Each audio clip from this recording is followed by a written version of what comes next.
Yung gumana yung bulb niya.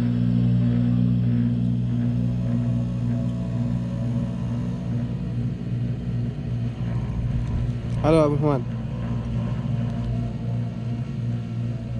So nagkakaroon siyang iwan. Yung iwan kita. Taas ang pirahe oh. So obserbahan natin dapat ano to eh. Rating capacity mga 8.5, 10.4, 9.7.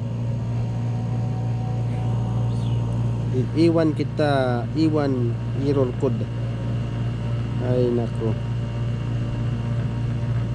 Tataas pa yan.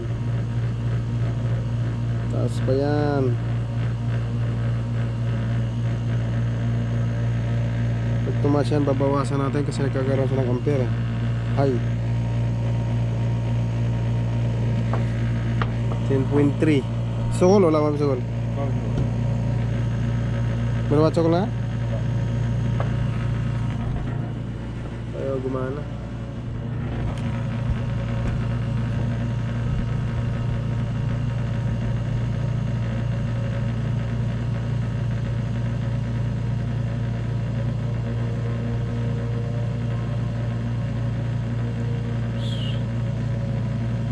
Bababa,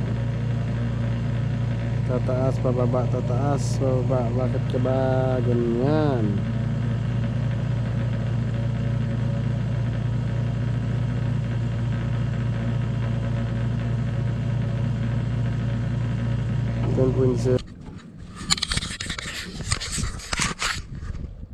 Ito yung kadalasan nag-i-error. Iwan kita.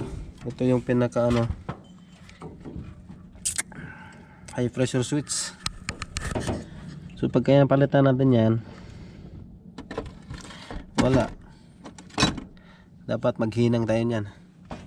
Try natin subukan i-bypass mo natin, bypass kung magkaka-error pa ba siya ulit. Kung magka-error pa ulit, so may problema dito tayo sa ano, pinaka circuit board. Pinalitan natin ng sensor sa loob, then nagkaroon pa rin siya ng error. Lumalabas pa rin yung iwan. Itong iwan, ano ba to? Naka-jumper. Yan, mga sensor din yan. Subukan na natin tong i-bypass natin yung high pressure switch. Kung hindi ba magka-error. Yan, subukan natin tong i-bypass muna. Obserbahan natin kung ito bang nagkukos ng error. Try mo natin ito bypass yung pressure switch nya. Nakahinang din eh. Hindi natin pwede mapalitan. Palitan yan, hihinangin natin yan. Observe lang muna. Magbawas tayo na magbawas. Naku. Yan. Kalasin. So pandarin natin.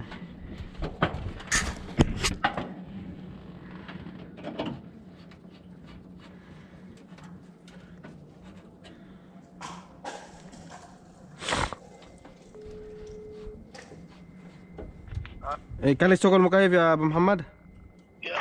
فيش فيش كله يعني.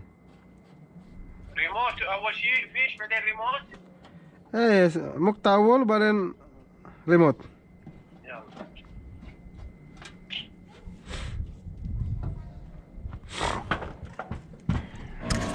Yun, umandar na siya. Obserbahan natin kung ilang minutes ba or magkaka-error ba ulit. Sana hindi na. Vibration siya na. Taas. Taas. 10.9, 1.9.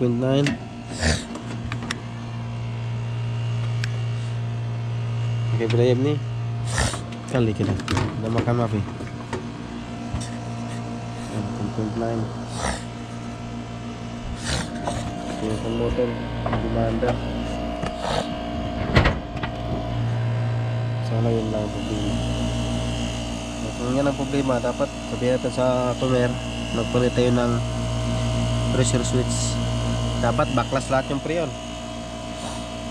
Gamitan ng recovery pump.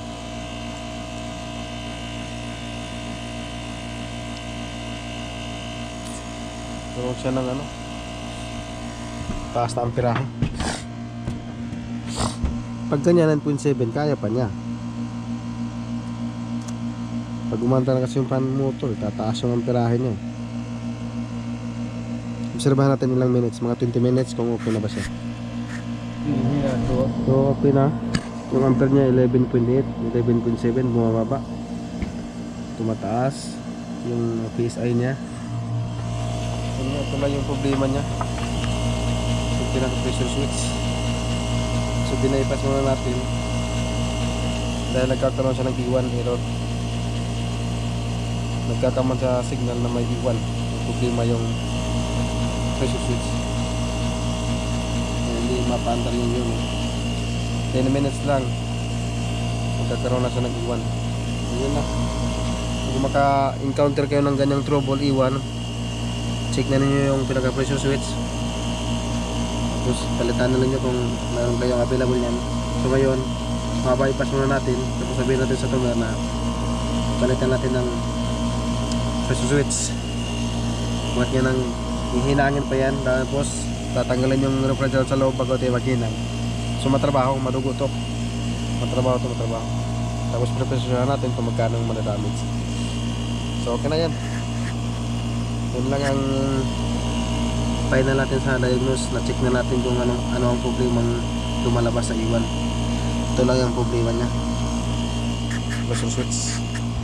Okay, thank you. Don't forget to like and subscribe Unikicks. Sana may natutunan kayo ulit. Okay.